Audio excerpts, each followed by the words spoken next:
പെന്തിക്കോസുകാരുടെ വിശ്വാസമെല്ലാം വളരെ പ്രസിദ്ധമാണ്. ഇപ്പോഴല്ല, പണ്ട് പേപ്പട്ടിൽ അടിച്ചാൽ പോലും മരുന്നെടുക്കുകയില്ല, പ്രാർത്ഥിച്ച് സൗഖ്യമാണ്. മൂർഖം പാമ്പ് കൊത്തിയാ മരുന്നെടുക്കുകയില്ല, അതാ പെന്തിക്കോസ്. എന്ന് വരെ വിക്സ് പോലും എടുത്തിട്ടില്ല. ഇത് വല്ലതും പൊട്ടന്മാരോട് പറഞ്ഞ சிபிஎம் அல்லது டிபிஎம் என்று சொல்லக்கூடிய ஒரு பெந்தேகோஸ்தே அமைப்பு ஆயிரக்கணக்கான மக்களை கடவுளின் பெயரை சொல்லி ஏமாற்றி கொன்று குவித்திருக்கிறார்கள். கத்தோலிக்கர்கள் வரலாற்றிலே ஆயிரக்கணக்கான லட்சக்கணக்கான மக்களை சிலுவை போர் என்கின்ற பெயரிலே கொன்றிருக்கிறார்கள். அவர்கள் செய்கிற தவறுகளை சுட்டிக்காட்டி எழும்பின வேதாகமத்தை மக்களுக்கு கொடுக்க வேண்டும் என்று முயற்சித்த அநேகரை கொன்று குவித்தவர்கள் கத்தோலிக்கர்கள். அதைத் தொடர்ந்து சமீபத்திலே ஒரு 100 ஆண்டுகால இடைவெளியிலே கடவுளின் பெயரை சொல்லி மனித கட்டளைகளை புகுத்தி பல்லாயிரக்கணக்கான மக்களை கொன்று குவித்திருக்கிறார்கள். சிபிஎம் அல்லது டிபிஎம் என்று சொல்லக்கூடிய பெந்தேகோஸ்தே அமைப்பு. ஆனால் இப்படி கொன்று குவித்த இவர்கள் திருட்டுத்தனமாக, கள்ளத்தனமாக இவர்கள் மக்களுக்கு கொடுத்த கட்டளைகளை இவர்களை பின்பற்றுவதும் இல்லை.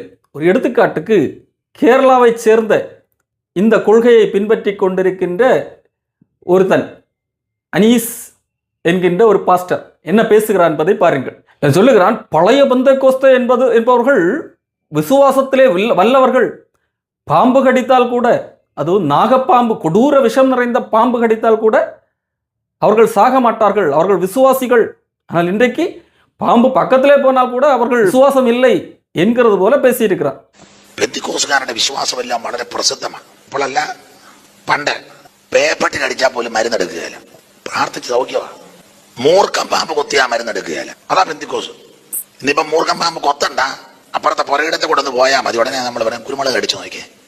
உதாரணமாக 2 நபர்களை அவர்கள் சுட்டிக்காட்டி, அவர்கள் பலமுறை பாம்பு கடித்த போதும் அவர்கள் மருத்துவமனைக்கே போகாமல் ஜெபம் பண்ணி அவர்களுக்கு ஒன்றும் ஆகவில்லை என்பதாக சொல்லுகிறார். ഞങ്ങളുടെ ഹൈറേഞ്ചിലെ ജോൺ ബി ചെല്ലപ്പൻ പാസ്റ്ററുടെ ഭാര്യയെ ഏതാണ്ട് 5-10 പ്രാവശ്യം പാമ്പ് കൊത്തിയ പാമ്പ് ചത്തതല്ലാതെ ആ തള്ള ചത്തില്ല.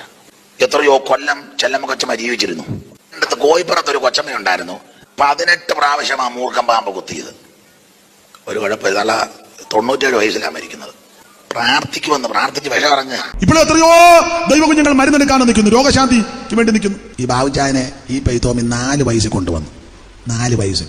ഇപ്പൊ പുള്ളിക്ക് 71 വയസ്സുണ്ട്. അപ്പൊ എന്ന് വരെ വിക്സ് പോലും എടുത്തിട്ടില്ല. ഇത് വല്ലതും പൊട്ടന്മാരോട് പറഞ്ഞ ബാബുചായനെ, ഇവിടുത്തെ സെൻട്രൽ പാസ്റ്റർ, ഒരു മരുന്നും എടുത്തിട്ടില്ല. അങ്ങനെ எத்தனையோ பேர் உண்மையான விசுவாசி என்கிறவர்கள் இந்த பெந்தேகோஸ்தேக்காரர்கள் என்கிறோம் மருத்துவமனைக்கே போகக்கூடாது. മൂർഖം പാമ്പ് കൊത്തിയാ മരുന്നെടുക്കുകയല്ല, അതാ പെന്തിക്കോസ്, അതാ പെന്തിക്കോസ്.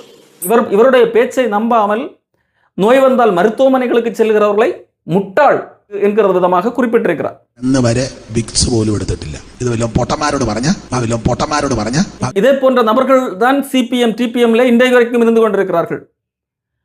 மருத்துவமனைக்கு போனால் அது தேவதூஷணம் அல்லது அது விசுவாச குறைவு என்கிற விதமாக மக்களுக்கு போதித்து, அல்லது அதை மட்டுப்படுத்தி அப்படி போகிறவர்கள் முட்டாள்கள் என்கிற விதமாக பேசி, மக்கள் இவர்களுடைய பேச்சை கேட்டு நோய் வந்தால் மருத்துவமனைக்கு போகக்கூடாது, உட்கார்ந்து ஜெபித்து விசுவாசத்தின் மூலமாக தான் குணமாக்க வேண்டும் என்கிற மூட நம்பிக்கைக்குள்ளாக சிக்கி அநேக மக்கள் இளம் வயதிலே மரித்திருக்கிறார்கள்.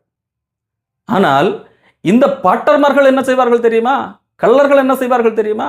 மக்களுக்கு இப்படி போதித்து விட்டு இவர்களுக்கு மருத்துவ ரீதியாக உடல்நல பிரச்சனை வந்தால் திருட்டுத்தனமாக, யாருக்கும் தெரியாமல் திருட்டுத்தனமாக உயர்தர மருத்துவமனைகளிலே செல்வார்கள். அதே போலத்தான் இந்த கேரளாவை சேர்ந்த நபர் இப்படி பேசினார்லவா, இந்த நபருக்கு பிரச்சனை வந்தபோது, கண்ணிலே பிரச்சனை வந்தபோது மருத்துவமனையிலே சென்று உயர்தர மருத்துவம் பார்த்து கண்ணாடி போட்டார். அதைத் தொடர்ந்து அமெரிக்காவுக்கு போன போது திருட்டுத்தனமாக உயர்தர மருத்துவமனையிலே ட்ரீட்மெண்ட் பார்த்தார். ரகசியமாக யாருக்கும் தெரியாமல் திருட்டுத்தனமாக போனார். ஆனால் அந்த செய்தி வெளியே கசிந்த போது அதை எப்படி சமாளித்தார் தெரியுமா?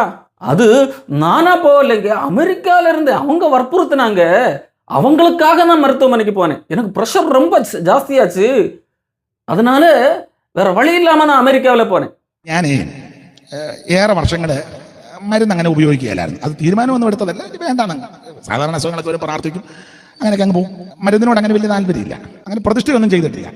എന്നാൽ ശുശ്രൂഷകളുടെ ബന്ധത്തിൽ പല രാജ്യങ്ങളിലൊക്കെ പോയിട്ടുണ്ട്. അപ്പോൾ ഒരിക്കലും അമേരിക്ക ചെന്നപ്പോൾ ഉറക്കമുളപ്പും യാത്രയും അങ്ങനെയൊക്കെ ചില ബുദ്ധിമുട്ട് വന്ന് പ്രഷർ അങ്ങ് കണ്ടമാനം കൂടി, നല്ലതുപോലെ പ്രഷർ കൂടി. അപ്പോൾ ആ ഒരു വീട്ടിൽ താമസിക്കുക, അവിടുത്തെ രീതി അനുസരിച്ച് നമ്മൾ മുഖാന്തരം വീട്ടുകാർക്ക് ഒരു ബുദ്ധിമുട്ട് വരരുത്.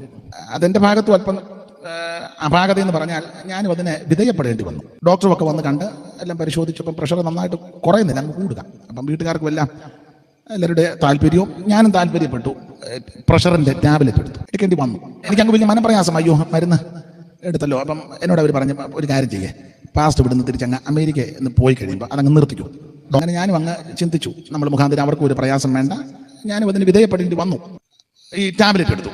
நீ அமெரிக்காவிலே மட்டும் போகவில்லை, இங்கே கேரளாவிலே வந்த பிறகும் நீ திருட்டுத்தனமாக உயர்தர மருத்துவமனையில் மாட்டிக்கொண்டாய் என்று சொன்னபோது, இங்கே வந்தபோது எனக்கு ரொம்ப ப்ரெஷர் ஆயிடுச்சு, அதனால வேற வழி இல்லாமல் போனேன் என்பதாக சொல்லுகிறார். അവിടുത്തെ ശുശ്രൂഷകളെല്ലാം കഴിഞ്ഞ് നാട്ടിൽ വന്ന് കഴിഞ്ഞപ്പോൾ ഞാനിതങ്ങ് നിർത്തി. ഒരാഴ്ച കഴിഞ്ഞ് കുമളിയിലൊരു ശുശ്രൂഷയ്ക്ക് ചെന്നപ്പം ഭയങ്കര ബുദ്ധിമുട്ട്. വൈകിട്ട് പ്രസംഗിക്കണം. പെട്ടെന്നൊരു ക്ലിനിക്കിലോട്ട് ചെന്ന് നോക്കിയപ്പം പ്രഷർ ഹൈ ആയി. അപ്പോൾ ഈ ഡോക്ടർ പറഞ്ഞു പ്രഷറിൻ്റെ മരുന്ന്. ഞാൻ പറഞ്ഞു ഡോക്ടറെ എടുത്തതാ, ഞാൻ ഒരാഴ്ചയായിട്ട് ഉപയോഗിക്കുന്നില്ല. പറഞ്ഞു പെട്ടെന്നത് എടുക്കണം, നല്ല പ്രഷറുണ്ട്. വൈകിട്ട് പ്രസംഗിക്കാൻ പോവുകയാണെന്ന് ചോദിച്ചു. ഞാൻ പറഞ്ഞു അതെ, എന്നാൽ അത് എടുത്തേച്ച് പോകാൻ പറഞ്ഞില്ലേ, പ്രസംഗം പൂർത്തീകരിക്കുകയല്ലെന്ന് പുള്ളിയുടെ ശൈലിയാണ്. പിന്നെയും അത് എടുത്തു. ஏண்டா உனக்கு வந்த ரத்தம் மற்றவங்களுக்கு வந்தா தக்காளி சட்னியா? இதே நபர் தான் மக்களிடத்திலே போதிக்கும் போது என்ன சொன்னார்?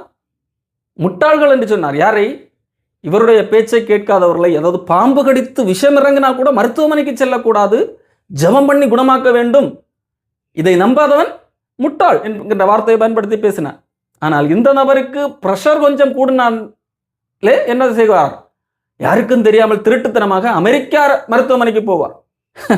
கடந்த மே மாதத்திலே 20ஆம் தேதி அமெரிக்காவிலே பேசுவதற்கு போகிற அந்த வேளையில் ஏர்போர்ட்டில் வைத்து இவருக்கு சின்னதாக ஒரு மூச்சு திணறல் ஏற்பட்டது. உடனடியாக யாருக்கும் தெரியாமல் சீக்கிரட்டாக உயர்தர மருத்துவமனையிலே போய் அட்மிட் ஆனார். இந்த செய்தியை யாருக்கும் தெரியக்கூடாது என்கிறதுல கவனமாக இருந்தார். ஆனால் அமெரிக்காவிலே அந்த கூட்டத்தை ஒழுங்குபடுத்தினவர்கள் அந்த கூட்டத்துக்கு யாரும் வரக்கூடாது, கூட்டம் கேன்சல் ஆகிவிட்டது என்கிறதை அறிவிப்பதற்காக இந்த செய்தியை பிரசித்தப்படுத்தினார்கள். அப்போ இவர்களுக்கு சாதாரண ஒரு மூச்சு திணறல் வந்தாலே எங்கே போகிறார்கள்? சாதாரண மருத்துவமனைக்கு இல்லை, கவர்மெண்ட் மருத்துவமனைக்கு இல்லை, விலையேறப்பெற்ற மருத்துவமனைக்கு.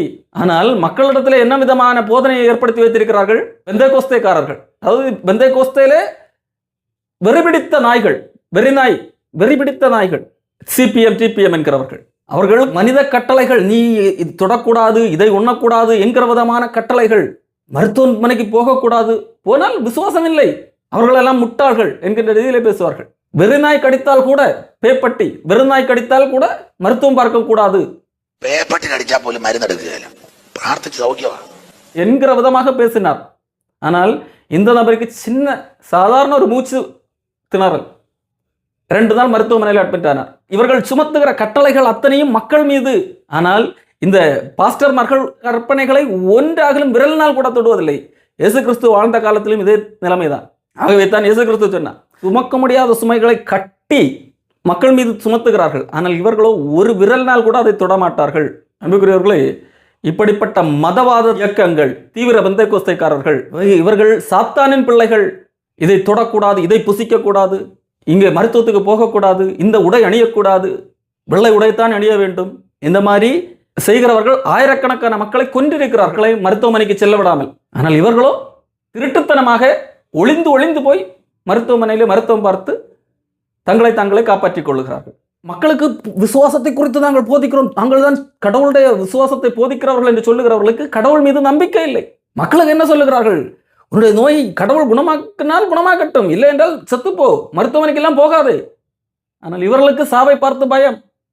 ஆகவே தான் மருத்துவமனைக்கு போய் தங்களுடைய உயிரை காப்பாற்றிக் கொள்கிறார்கள். சின்ன வியாதிக்கே பெரிய விலையேறப்பெற்ற மருத்துவமனைக்கு தான் செல்லுகிறார்கள். தயவு செய்து மக்களே, மத அடிமைத்தனத்திலிருந்து வெளியே வாருங்கள், சத்தியத்தை அறியுங்கள், சத்தியம் உங்களை விடுதலையாக்கும். ஆண்டவர் உங்களை விடுதலையாக்கும்படியாக வந்தார். ஆனால் நீங்களோ ஆண்டவர் மூலமாக கிடைக்கின்ற விலையேறப்பெற்ற விடுதலையை பெற விரும்பாமல் இந்த மாதிரி வெள்ளுடை விடுத்த அதிதீவிர பெந்தைகோஸ்தேக்காரர்களிடம் அடிமைகளாக மாறிக்கொண்டிருக்கிறீர்கள். தயவு செய்து மனம் திரும்புங்கள். டிபிஎம் காரர்களை எச்சரிக்கை.